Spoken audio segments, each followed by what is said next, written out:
In today's video, we're going to discuss one of the things I think the cruise industry is getting wrong. Here's a little hint. It involves solo cruisers. So let's go.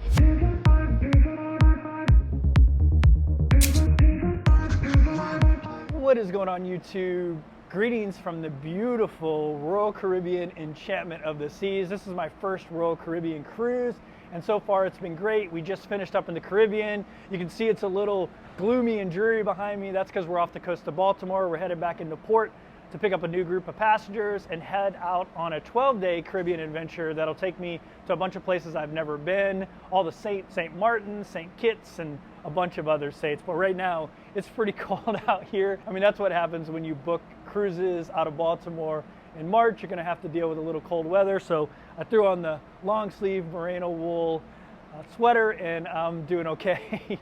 All right, so this is my 7th cruise, actually getting ready to jump on my 8th cruise. I've been on 4 different ships with 3 different cruise lines, Royal Caribbean, MSC, and Princess, and they all have one negative in common.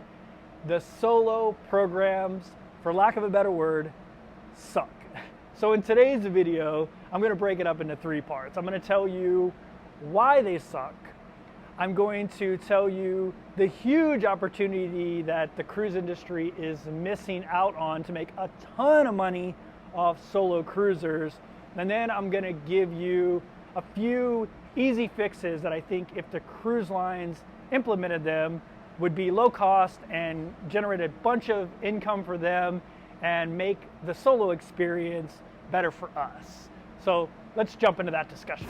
Okay, so I moved to a little bit warmer area. I am in the solarium on Enchantment of the Seas. It's a pretty cool area. It's Moroccan themed. There's a couple of hot tubs, a dipping pool. It's adult only. It's all windows, so you're protected from the weather, but you still get the sun, and it's always really quiet in the morning. Great place to make a video. All right, so let's jump into the first thing that the cruise lines are doing wrong when it comes to solo travelers. So the number one most important thing is there is no organized solo program on any of the cruise lines I've been on. I've been on Royal, Princess, and MSC. I know Norwegian has a more organized program. I'll be on Norwegian in May, and maybe we'll do an update for this video.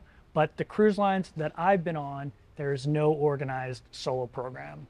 So all of them have solo meetups almost every day in the schedule, but they're usually unhosted. There have been a couple hosted ones that were pretty well attended on MSC and on Princess, but normally after the first hosted one, they don't host it anymore. I'm usually the only one there at these solo meetups. Maybe there'll be a couple more people, but I'd say 70% of the time, I'm the solo in the area.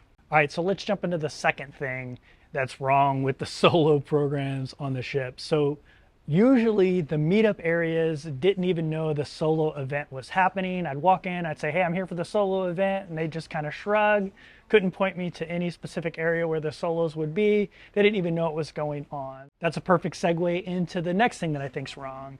So there was no way to identify other solo cruisers at these events. Sometimes I would go and I'd be the only one, so obviously it's easy to identify who the solo cruiser is. It would have been me if anybody else would have walked in. But a lot of times they're scheduled at places that have other events going on, like they have musicians there, so there's other people at that location that aren't solos, and it's really hard to identify who the solos are. All right, in this segment of the video, I'm going to be appealing to the cruise industry. I'm going to be basically speaking directly to them, but let me know if you agree with some of this stuff. So we all know that the cruise industry was struggling during the pandemic, and now they're coming up with all different kinds of ways to make extra revenue. Some of them are unpopular. In my opinion, they're missing out on a huge opportunity, and that's the solo cruiser. You know, we're already booking a cabin on its own, so I think we tend to be a little bit more affluent than the average cruiser, and we have money to spend. So it doesn't have to be about my experience, you know, making Kevin or any other solo cruisers experience better. It can be about profit for the cruise industry, and there's a ton of profit to be had from solo cruisers that currently I think they're missing out on by not having a more formal solo cruise program. So let's talk about a couple of those things. So number one is drinks. So me personally, I don't get a drink package because to break even, I would need to drink about 6 alcoholic beverages a day. So I don't have a package. So when I decide to drink an alcoholic beverage, I'm paying out of my pocket the $10 to $15.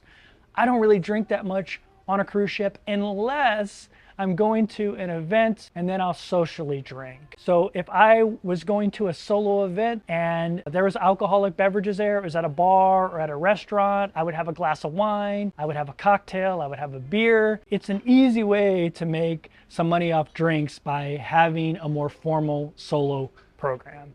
All right, next is specialty restaurants.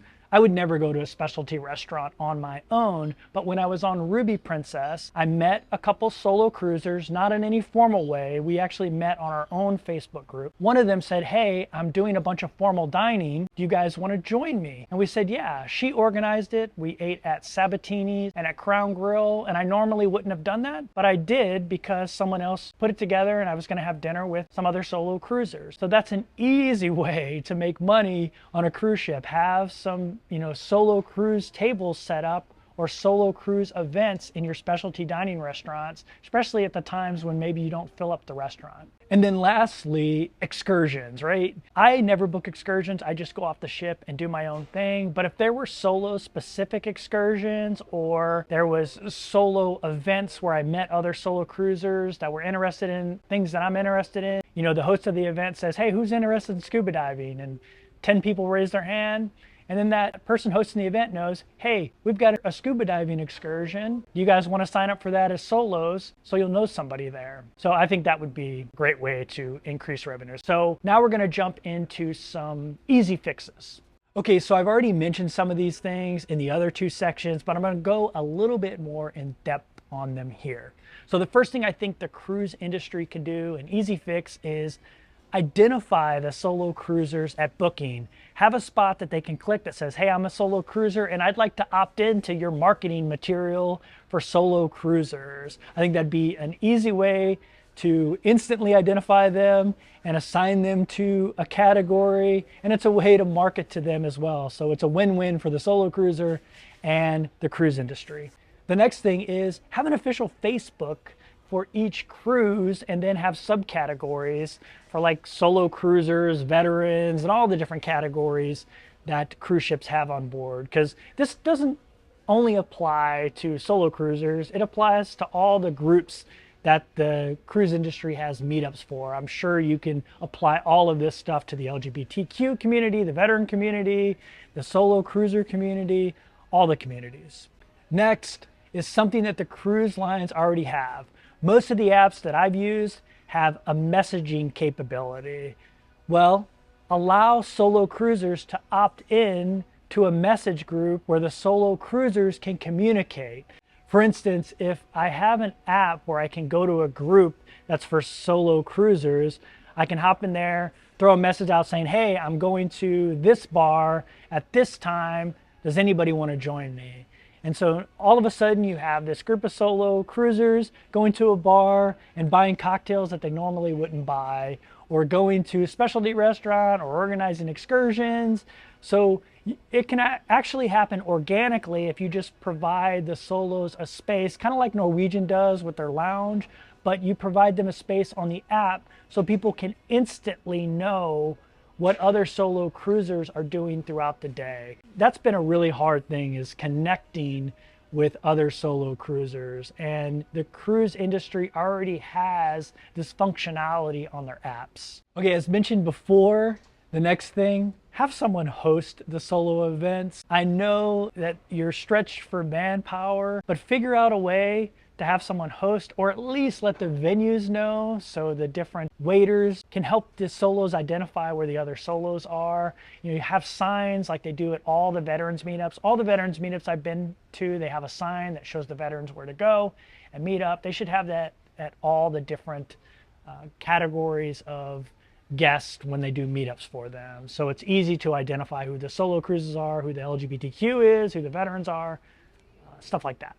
The next thing is set up solo specific tables in the main dining room. So when I was on Ruby Princess on a Panama Canal cruise, there was a guy on board named Greg who was cruising solo, and he had done back-to-back-to-back cruises, and he had set up a table for lunch in the main dining room for solo cruisers, and that was awesome. I met so many people that way, and I thought in my mind that that's what happens on every cruise line in the main dining room. So I was disappointed when I got to my next cruise, which was on Sky Princess, and there wasn't a solo specific table on there. Now I could have started it and tried to get other solos there. I get that. But if the cruise line has like a formal solo table, I think it would be an easy way to facilitate solos meeting other solos, which would generate more income in other areas because they'd be able to organize. The next thing is host events like pub crawls. Most of these cruise ships have multiple bar areas. If you have a solo meetup that's centered around going from bar to bar, you could generate a ton of money, and it's a great way for solos to meet other solos. And I think you'd have a lot of solos show up to something like that. So get creative, have different events like a pub crawl. You could also have a solo night in one of the specialty restaurants or a solo specific table like we talked about for the main dining room. There's all kinds of creative ideas that wouldn't require any extra effort. It would just let solos know that, hey, this is a place where you can go and meet other solos. It's a little bit more formal and organized, and there will be other solos there. So what do you think of some of these issues identified with solo cruising and some of the solutions I came up with? And how have your experiences been as a solo cruiser? Have you experienced the same things I've experienced, or have you had a better experience? Let me know down in the comments below. And if you enjoy this cruise content, check out these two videos over here. Thanks for watching. See you next video.